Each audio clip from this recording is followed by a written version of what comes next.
So this is the indoor tabletop scoreboard for Coquitlam Sharks water polo. So the first thing that you're going to do is obviously plug it into the power. Once you plug it into the power, you're going to turn on the power. Okay. Then you're going to select game. Now the key here is that you're going to want to select game what's called 1A. So you're going to hit the game button until this top button or the top LED is flashing. So that is an indication that you're on game 1A. And what that really is basketball, but it's going to display the shot clock, as you can see here with 30 seconds. Now, I've already set this one to 5 minutes by default and 30-second shot clock. But if that needs to adjust because you're doing longer periods or anything, what you're going to want to do is hit the clear button and then just do the M+1 or -1 to set the number of minutes that you want. And then it's set, and it'll be set into memory once you start the game. So the buttons that are key over here are the timer, the start, stop, and reset, and the reset shot clock. Now, if you're running stoppage time, you don't have to worry about the start, stop for the shot clock in the blue there. You just have to worry about the start, stop for the game clock. But if you're doing running time, which means you're going to start the game clock, so the 5 minutes starts counting down, and then you're just going to start and stop the shot clock, let the game clock run from 5 minutes without stopping it. Then you're going to want to use that the blue start, stop, or the start, stop button that's in the blue section there. So if you don't set it to game A1, which is the flashing LED up here at the top, and you just set it to game A1, what that will look like is you'll still have the game clock displayed, but you'll notice that the display will show the score and the fouls instead of the shot clock. And I believe we need to show the shot clock, which is more important. So we want to make sure that that LED light is flashing up at the top there, indicating game A1, and that the score, the game clock and the shot clock are showing. As you can see, when I walk over to the front, whatever is showing on the back panel is the same thing that's showing on the front panel as well. So I've got the 5-minute game clock, the 30-second shot clock. So, as I mentioned, after I set the time, okay, I'm going to want to hit this set control button. And what that's going to do is set it to the first period. So it's an indication at the front again that you're on period 1. Then to start the game, I'm going to use these green buttons down here. And we're just going to basically start the game when the first player touches the ball. As there's a change of possession, you're going to use this blue button over here under shot clock to reset the shot clock, as you can see. And then I'll continue to count down. Now, one of the tricky parts with this is that once the shot clock does count down, the other thing is you've got your volume over here, this volume button. When it's on L for loud, it is very loud, so you might want to switch it to S for soft, I guess. So when this counts down, you'll hear the horn. But what happens is that the game clock will automatically stop as well. So if the shot clock runs down, you're going to want to reset and then start up the game clock again. And you'll notice that the game clock and the shot clock both run together. So the other thing is, under 30 seconds in game time, you'll notice that the shot clock does not sync with the game clock. But as it counts down, you can see it's at 15 now, whereas the shot clock's at 16, 15, 14. You just have to ignore the shot clock. And once the game clock runs down, then the horn will go and the shot clock will stop as well. Okay, so there's the end of the period.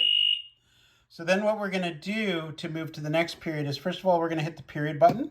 So you see we have 2 LEDs there for the second period. So after I've set the period button here and change it to period 2, I'm going to reset the timer. It's going to set it back to 5 minutes. And I'm going to want to reset the shot clock as well. So it goes back to 30 seconds. Again, for the second period, once the first player touches the ball, you're going to hit the red start-stop button here. Everything will start counting down. And then again, remember to reset the shot clock on change of possessions. If the whistle blows and you're doing stoppage time, you're going to want to hit the red button to stop the time. It will stop both clocks, and then you're just going to hit the same button again to start up again. If you're playing running time and the whistle blows, you're going to want to use this blue button over here under shot clock to stop the shot clock. You'll notice the game clock is still continuing to run. And then when the player makes a move, water polo move, you're going to start it up again. And then remember to reset each time when there's a change of possession. If there is a goal scored and you want to record the score on here, you can do that, but it doesn't display it while it's displaying the shot clock as well. So if there's a goal scored, first of all, I'm going to stop the clock. And then I've got down here, I've got home and guest, +1 and -1. So what I can do is I can hit, if it's the home team that scored, I can hit +1. It's going to take me to that score again. And then I'm going to hit +1. And it gives the score, the home team 1 goal. You'll notice on the front as well, it does record that score. Okay, you can ignore the fouls because that's for basketball and we're not using that. Then as I continue on, I'm going to reset the shot clock. You'll notice that it's changed the display again, so the shot clock is showing. Again on the front, it's just showing that again. And then I can start the clock when the game starts again, when the referee blows their whistle. Okay. If the visiting team scores, I'm going to stop that.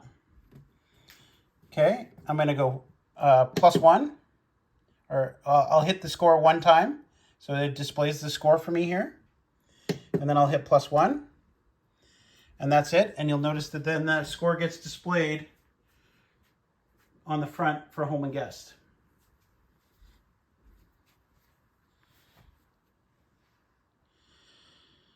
When the game starts up again, I need to reset the shot clock. Remember to do that. And then I'm going to, again, start up the clock again. When you are doing the time and so there's a goal scored, you stop the clock and say that it's the home team that scored. You're going to hit this score button again. You'll notice it displays the current score. And here's the other key as well, is that it does show the shot clock up there in the corner for you. So that you're going to add +1 there. Now let's see what happens if I start the clock here. So it hasn't changed it back to the display. It's still showing that. So as soon as I reset the shot clock, it changes that display. And remember, this display that's on the back here is going to match what's being displayed on the front. And that's basically it. So as this counts down to the end of the game, you see I'm in the 4th period and I've got 6 seconds left in the game. What's going to happen is the buzzer will go. Again, that's super loud. So what I would recommend is hitting the volume button here when you're doing it. Switch it to quiet. But if you're outdoors, you might want the loud one. It's up to you, but it's very loud. Then what I would recommend doing is hitting one of the score buttons just to display this score at the end of the game. You'll notice that matches the front as well.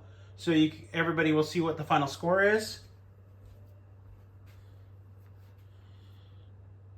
And then you're basically just going to turn it off with the power button up here. Unplug the power and put it away in the box. If you have any questions about operating the clock, I would recommend flipping to page 8 in the manual. Oh, out of focus. Which describes game 1A, game timer and shot clock and scores. It does say basketball, but it works for water polo as well. This unit also does come with a wireless controller, but this wireless controller has limited controls on it. It only basically will do the start stop for the game clock. You see the button at 6 o'clock on the remote, I guess. And then it's got the scores for home and away, so it'll change the scores. So this may work well for keeping scores so that you don't have to do it on the controller. But I would not recommend using the wireless controller for the game because you don't have the ability to reset the shot clock on there. There is an on-off button here that you have to be aware of, so you want to switch it to on before you use it. But you could try using it for just scorekeeping, so you have a second person doing scorekeeping, and then the person that's running the game clock and the shot clock will run it from the panel on the back of the clock.